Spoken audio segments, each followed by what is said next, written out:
Well, it looks like Coach Tucker has joined us here today. Coach, thanks for taking the time. We really appreciate it. Congratulations on the big win over Michigan. Michigan State takes on Iowa this Saturday, November 7th in Iowa City at noon. That game is being televised on ESPN. Coach, thanks for joining us today. No, thank you. Can you guys hear me okay? All right, awesome. Thank you so much. Before I start on football, I like to say that obviously today is a special day in this country. No matter who you vote for, I would encourage you to vote if you haven't already done so. And also pray that as Americans, post-election, we find a way to be less partisan and come together as a country and develop more humanity and civility for one another. That being said, I'm very proud of how our guys played on Saturday. It was a big win for us and for all of our Spartan fans. Thank you for the tremendous amount of support that you showed our team after we brought the Paul Bunyan Trophy back to East Lansing where it belongs.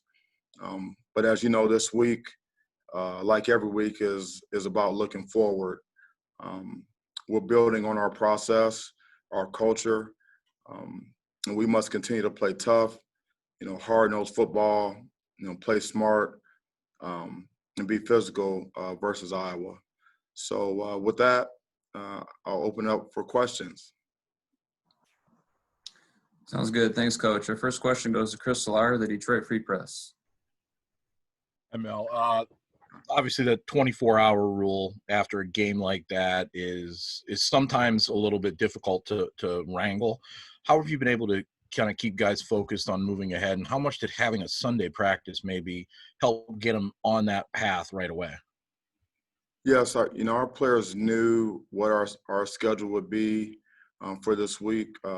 Before we went to Ann Arbor, so they knew what to expect, and our process is about turning the page. We talk about then, now, and next all the time, and so our players know that we've got a 24-hour rule, and then we move on to what's next. And what we do next is based upon what we've what we did in the game, things that we have to correct and things that we need to build upon, and then working out on Sunday was part of our plan. Our guys did a great job with that, with our stretch and stride, lifting, yoga, and then also corrections, and then turning the page and towards Iowa. So I feel very good about our process. We knew that Tuesday would be a day off, and so we adjusted our schedule to accommodate that. As a follow to that, as a coach, I know you preached since you got here the neutral thinking idea. Is this one a little different? I mean, the circumstances with the fact that this is your first win, that this is over Michigan, and all of that. How have you managed to stay grounded through it? No, it doesn't change. I mean, we have to move on to the next opponent. I've been in rivalry games before, won rivalry games, and so they're major accomplishments, and they're important certainly for everyone that's involved. The current players, our former players, our fans, our alumni, and then, but at some point, you have to move on to what's next. And so, as the head football coach, I have to set the tone and how we do that. And so, that's what we do. It's not an issue. Next question will go to Stoney with 97.1 The Ticket in Detroit. Coach, two questions. Number one, if Trey Mosley doesn't get hurt, does Ricky White have that moment? And question number two, with Matt Allen not playing at center, did you expect your offensive line to just basically kick their butt? You dominated them physically through the offensive line? That's a great question. I really try to not to go into the hypotheticals, but I do know that Ricky is capable and he's ready to play, and he's made plays in practice, and we're not hesitant to put him in the game as a starter or as a rotational guy. And as far as the offensive line? Yeah, with the offensive line, Nick has played before. He's shown in practice that he can get the job done, and so we were very confident that he can go in there and give a very strong effort, and along with the rest of our offensive line. Coach Cap is an outstanding offensive line coach, run game coordinator, and he breathes confidence into those guys. Really preaches technique and fundamentals. They've really bought into what he teaches from a technique standpoint, and just an attitude and how we need to play up front. And we really wanted to make some improvements in our run game from week 1 to week 2, and we were able to do that to some degree. Thank you. You're welcome. Next question goes to Rico Cooney with Spartan Magazine. Good afternoon, Coach. I got a two-parter here. First of all, can you talk a little bit about just Connor Hayward and him opting back into the program and what he's meant in and out of the locker room? And then also, could you speak to Iowa and just kind of what problems they bring to the table? Yeah, well, Connor Haywood has done an outstanding job since he's been back with us, and he's a versatile athlete.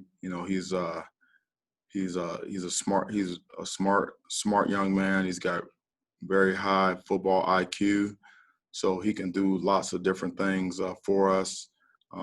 Running the ball.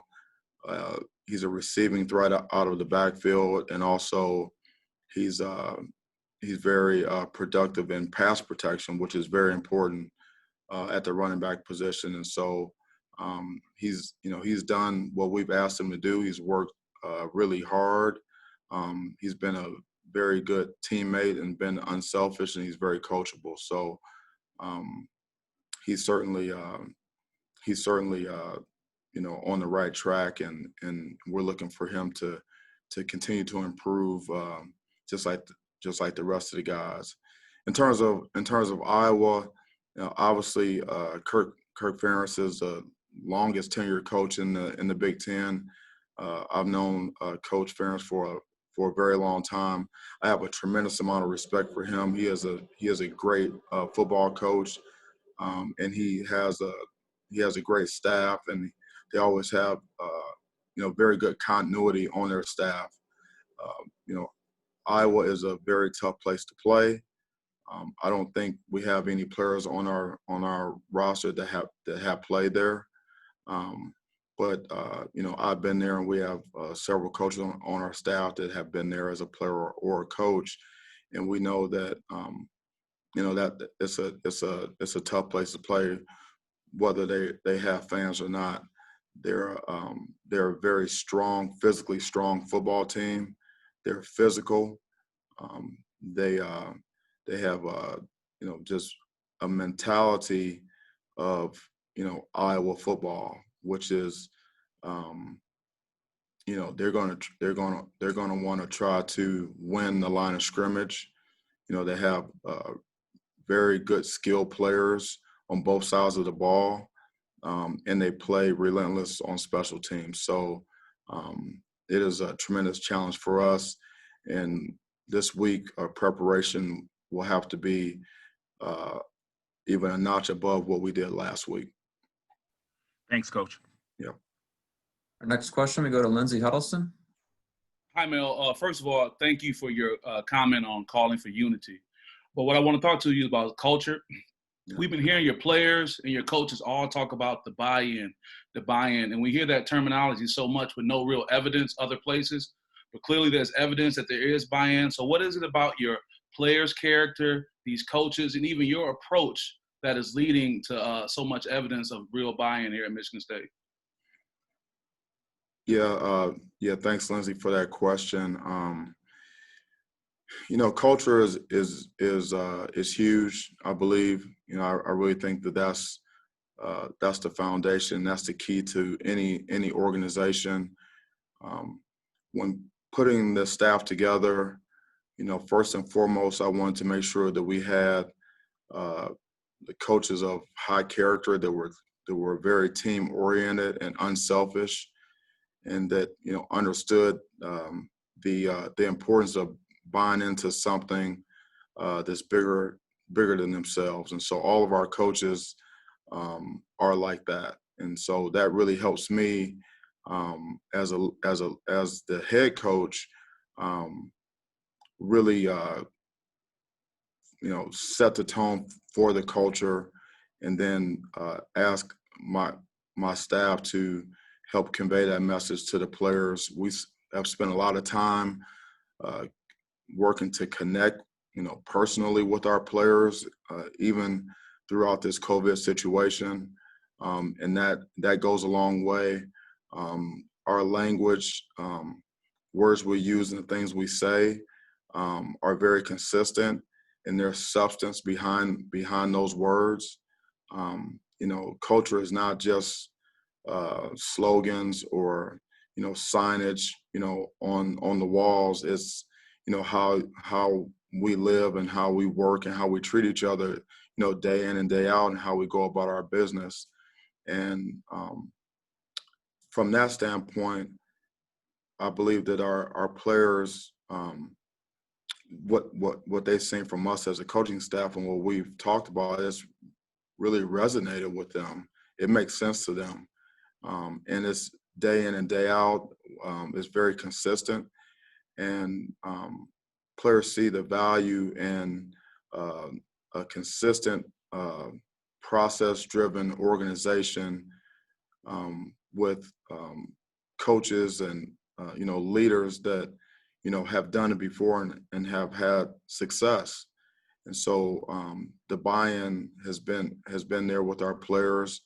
But however, you're always hammering culture. You're always looking to get better. You're always selling your program. Recruiting is not just recruiting high school players. I was taught a long time ago that you have to recruit your own players every day. And so you're always selling, and making sure that you're working to capture the minds of your student athletes, and meet them where they are, so that you can give them what they need and help them to understand how buying into the culture, how it helps them individually on and off the field, and how it helps the team. Oh, that's great. Thank you so much. You're welcome. Next question is with Eric Bach with Impact Sports. Hey, Coach. Arguably the biggest improvement from week 1 to week 2, other than the elimination of turnovers, was the overall play of the offensive line. So what specific things did they do better in the Michigan game that weren't happening in the Rutgers game, in your view? Well, obviously, like you said, we expected, improvement from week 1 to week 2. And, Coach Cap, does an outstanding job with, in terms of coaching. I mean, coaching is teaching, and he is an excellent teacher, and he hammers technique and fundamentals along with playing with toughness and grit, and playing together and communicating and always pushing guys to be better. And so, last week was a very physical week of practice. It was tough. It was taxing, and guys had to strain, each and every day in the drill work and in the group work and in the team work, and also were challenged in the classroom. And they respond to Coach Cap and what he's demanding that they do. And it's just a matter of taking it from the meeting room to the practice field and to the game. And so we were able to improve fundamentally with pad level, hand placement, assignment, being assignment sound, and also just in coordination with, with our backs and with our tight ends in terms of, pass protection, the tight ends involved in the run blocking, and also with our backs in terms of how they hit the hole, the velocity in which they hit the hole and hit it up in there the way it needs to go. And so those are all things that we worked on last week, and we're continuing to work on this week. Thank you. Our next question is from Stephen Brooks with 24/7 Sports. Hey, Mel. Hope you're doing well. At Thank the you. very top, you mentioned, the sort of divisive political atmosphere in your opening comments. So when your program has encouraged voting and participating in that process so much, does part of the messaging or communication have to be sort of respecting views and opposing views when you're obviously talking about deeply partisan, deeply emotional factors that go into some of this stuff? Does that something that you have to balance in terms of unity and also, of course, pushing these guys to be involved with it all? Yes, I mean, everything that we've done with our players in terms of civil engagement has been nonpartisan. Right. And we just encourage our guys, to be civically engaged. We talked about, education, communication, and resources. And in our out of season, we were able to provide those things to our players. And through that education and with a series of speakers and conversations, the topic of respect, and compassion and empathy, those words and those terms, come up quite a bit. And so, I believe that our players and our coaches understand that. And, we've been able to open up and communicate and have real conversations about that.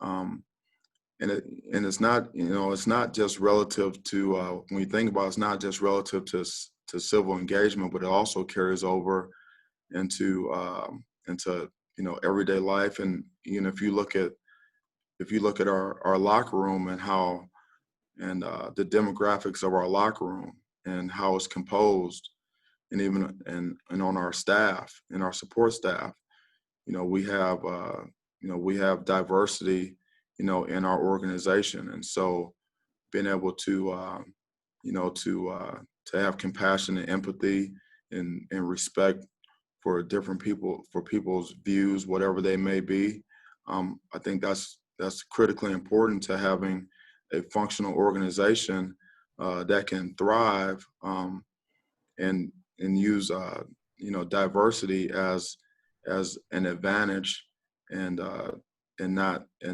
something that is necessarily polarizing. Thank you. Our next question is from Matt Wenzel with MLive. Hey, Mel, just going back from week 1 to week 2, it looked like the defensive line showed improvement, specifically up or in the middle with Naquan and Jacob, and then you mix in Deshaun and Jalen. What did you see from those guys and kind of, setting the tone for you guys up front and, obviously a pretty solid defensive effort? Yeah, well, it's important. Like you mentioned, 4 guys that you can rotate inside. They can go in there and be productive and play those positions, play the game the way it needs to be played. And that's important because, when you can rotate 4 guys inside and you can keep guys fresh, and then they can play hard each and every snap. And if they need a blow or when they need a blow, then you can get them out and get another guy in, and you don't get drop off. And so that's very important. To see guys develop in a way that we feel confident that we can have a solid rotation inside. I believe on defense you have to be strong up the middle. kind of like baseball with your catcher, your pitcher, shortstop, second base, center field. Same thing with your, defensive line, inside backer, and that's safety position. You got to be strong down the middle. And so, we're getting better in that regard, and we're going to have to continue to improve with our technique and our fundamentals and our mental disposition towards competing in our competitive toughness, our CT factor, in our front and on our entire team, including special teams. Being physical and being tough, mentally and physically is a big part of the game of football. And, ultimately, the game comes down to hitting, and the physical nature and imposing your will on the opponent. And certainly, when you look at Iowa and how they play a physical brand of football year in and year out, and this season is no different.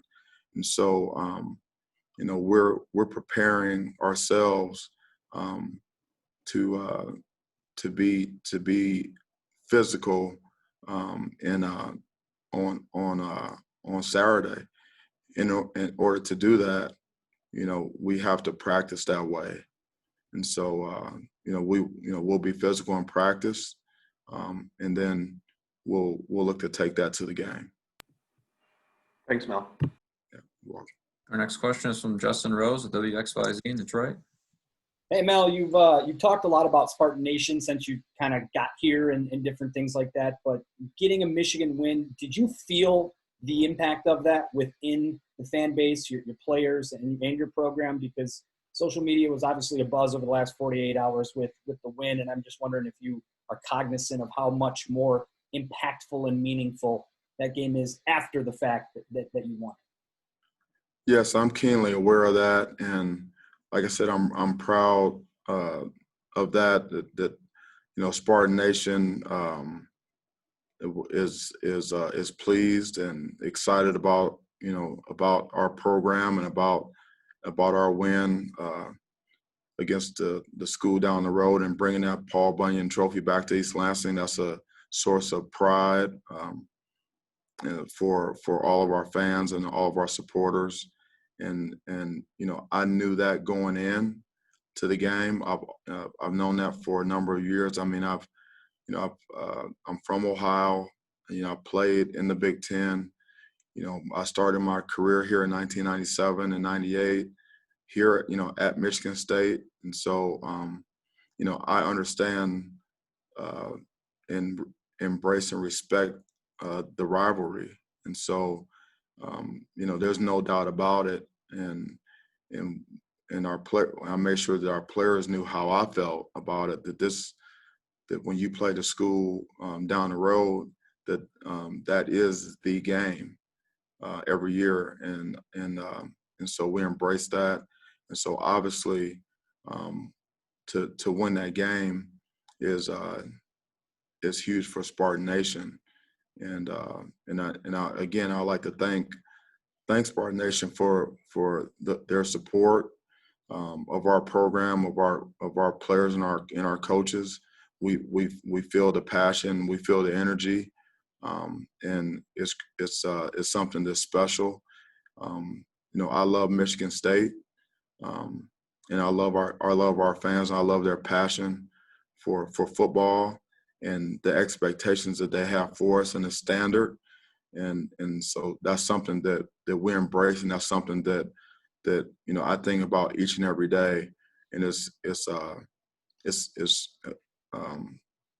certainly a motivating factor for all of us, because we know what's expected, not from things that we expect from ourselves, but also from our fans and our former players and alumni. There's a lot of pride here at State.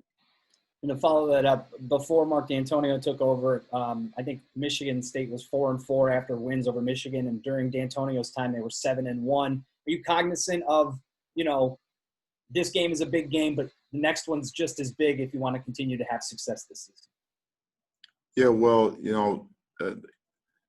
the next game is the most important game always, and I know that the history, the past is not necessarily predictive of the future unless you don't change the behavior.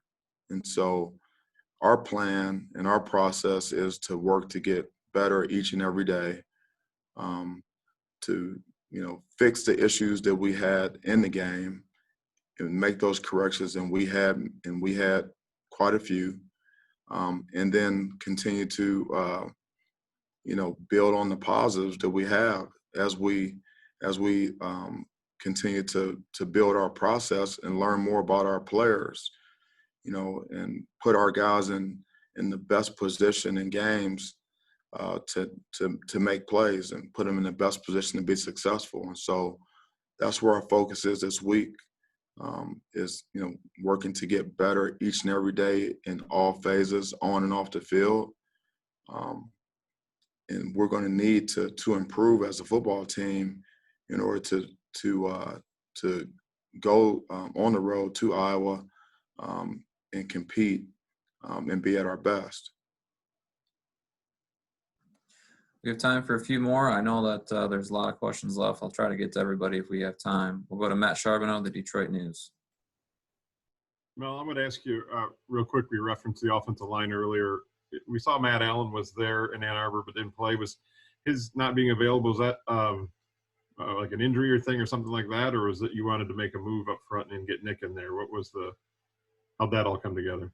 Yeah, no, Matt's banged up, but we wanted him there because he's a leader for us, and we wanted him there we wanted his presence there as a leader on our offense line, as a leader on our team. And I'm going to ask you too, Wisconsin, your alma mater, today again announced they're not going to be able to play this week because of COVID.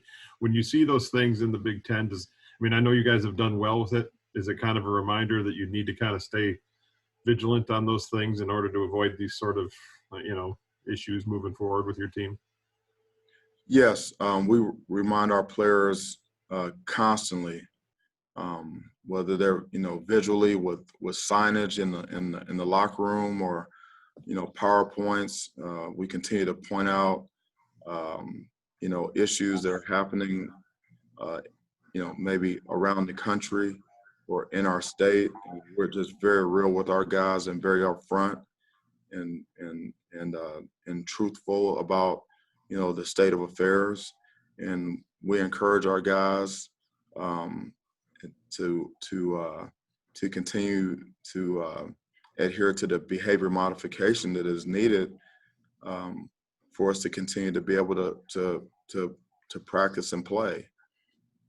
We talk about it all the time.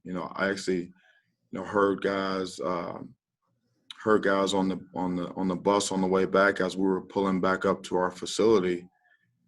I heard guys on the bus reminding each other to protect our bubble, be smart, stay with the protocols, and protect our football team. And so that's something that we talk about daily because it's real. But again, I commend our medical staff, our medical team. Sally Nogle, our longtime trainer here, does a fantastic job. Dr. Kovan, Dr. Avellino, everyone is all in with our protocols and just working with our players and our staff to try to keep everyone healthy and safe as we possibly can throughout this very, very trying time. Thanks, Mel. The next question is from Rainer Saban with the Detroit Free Press. Hey, Mel, given your emphasis that you placed on messaging and also the challenges you faced on the recruiting trail, how big and consequential was this victory over Michigan? Well, like someone mentioned earlier, we have a process and we have a plan, and we convey that to our recruits. It's always good when you can see, when the recruits can see just the tangible results and, evidence of what we've communicated to them in terms of our culture and, what our expectations are and what we're building here. And so, they were able to see that on Saturday, and, we have to continue to, work hard to become, more physical, more sound, better execution, to play the brand of football that we need to play and that we expect to play. But certainly, it doesn't hurt. It doesn't hurt in recruiting when those recruits and their families can see the process taking taking shape and the culture being cemented, right before their eyes. And to follow up from what you've seen, I mean, has there been a extremely positive reaction from recruits and even people that you've already had committed to the program in this first class of yours? Yeah, there's been a lot of positive, reaction, to our staff, just not just from the game on Saturday, but what we've done with them and how we've communicated and connected with them, before that. And so, we're just working really hard to prove ourselves every day and to earn it every day and not to take anything for granted. Like I said, back in February, we have a chip on our shoulder and we have something to prove. And so, that's what it takes. You have to earn it, you have to prove it, and you have to be able to demonstrate, what you're all about, as you build and recruits and their parents and the high school coaches, they're keenly aware and they can see, they notice, the little things. They notice, changes in culture. They notice improvement. They notice energy. They notice, improvement, and they notice and they appreciate, connecting with coaches in authentic ways. And so, and they also, I think they also pay close attention to what our players say about our program when they get an opportunity to do so. And so, we're just going to continue to build on our process in recruiting and also in developing our current team. Thank you. And try to get to everybody. I think we have about 4 more questions, and we should be able to get to everyone. We'll go to Audrey Dahlgren with WLNS. Rocky was mentioning earlier when we talked to him, just the excitement that he had for this game, kind of it's going to be a homecoming for him in a sense. How have you heard him express that excitement, either you or the coaching staff or the players at practice? And how do you hope that he channels that energy in a positive way versus going into Iowa and using it might reflect in a different way? Yeah, well, in the game of football, it's you practice so much and you prepare so much, because football is a year-round sport nowadays, and so you do so much preparation for only so few opportunities when you think about it. And this season we actually have fewer opportunities than we normally would have, and so every game is an opportunity, and we need to be excited about it. Obviously, for Rocky, he's excited, but he's up for meetings. He's up for practices. He loves football, and so but I have heard him express to our team that he knows that this game is going to be a physical game, and we got to get better this week in practice. He's verbalized that to our football team, and that's what leaders do. And so our process is just day to day, working to get better, working to improve, working on our technique and fundamentals. Our toughness. We need to be able to play faster. We need to play smarter. We need to continue to work on our conditioning so that we can give ourselves the best chance. Thank you. Next question goes to Nick Baumgartner with The Athletic. Hey, Mel, thanks for doing this. We talked so much about that week 1 to week 2 improvement. I know you've been around a long time and been through this many, many times. But defensively, when you looked at where it was week 1 and when you say we need to be better in X, Y, Z before week 2, was there 1 or 2 areas that you really thought needed to jump? And then did you get the jump where you thought you might? Well, I felt like, defensively, our guys, in our entire team, that week 1, I thought they played hard for 60 minutes, 4 quarters in the game. But, obviously, we had to, improve, fundamentally, communication, rush and coverage, working together. We needed to improve in those areas, and just with our overall physicality, and playing fast. And Scotty and that defensive staff, they've done a great job in connecting with our players, continuing to teach, motivate, and develop. And our guys, they like our scheme, and they embrace the coaching, and I feel like our players play for our coaches, and our coaches coach for our players, and so and that's how you get better. And our practices, were tough, and they're always tough and taxing, and this week will be no different. Thanks, Mel. We have time for 2 more questions. We'll go to Nate Atkins with the Lansing State Journal and Jim Comparoni from Spartan Magazine. We'll ask the last question. Nate? Thanks for doing this, Mel. Just with Ricky, I'm just curious, when a freshman has a big game like that, and he's kind of now more on the radar for other defenses, what's the challenge just from a coaching staff to, number one, scheme up opportunities for him when he's getting more coverage, but also to work with a freshman on kind of taking that next step and adjusting to what defenses are doing? Yeah, well, we never want to leave it up to one guy on offense. And so,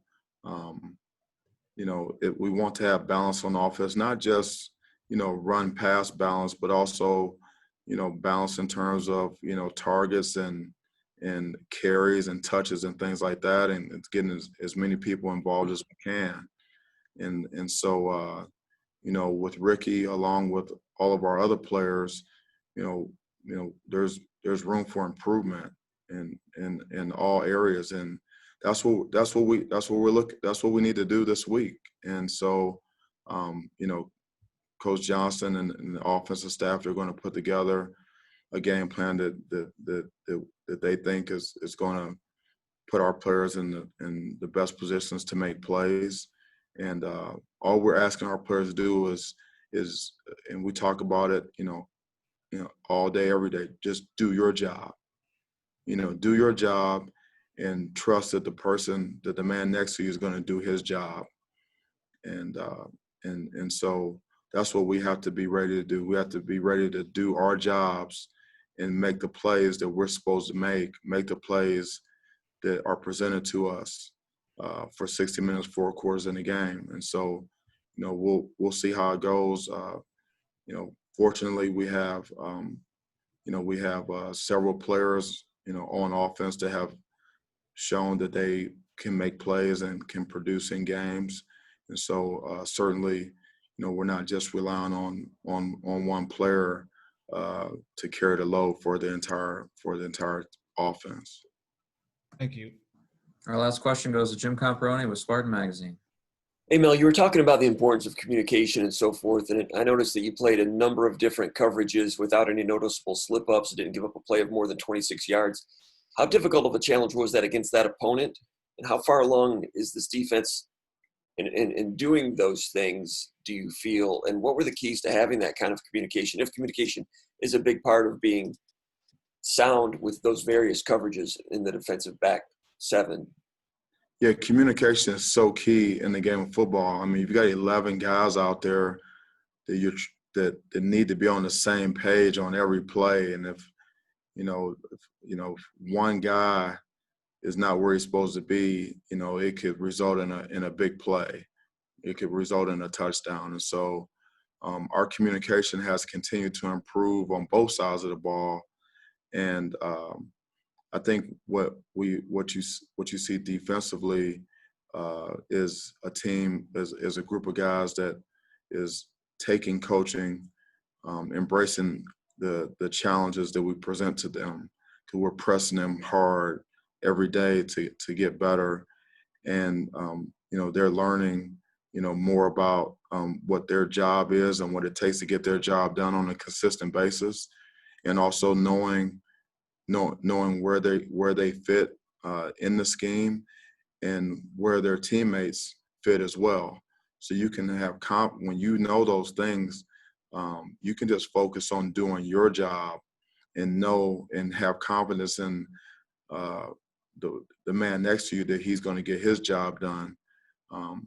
And that's how you play good. That's how you play good team defense. And so, that's what we have to continue to do.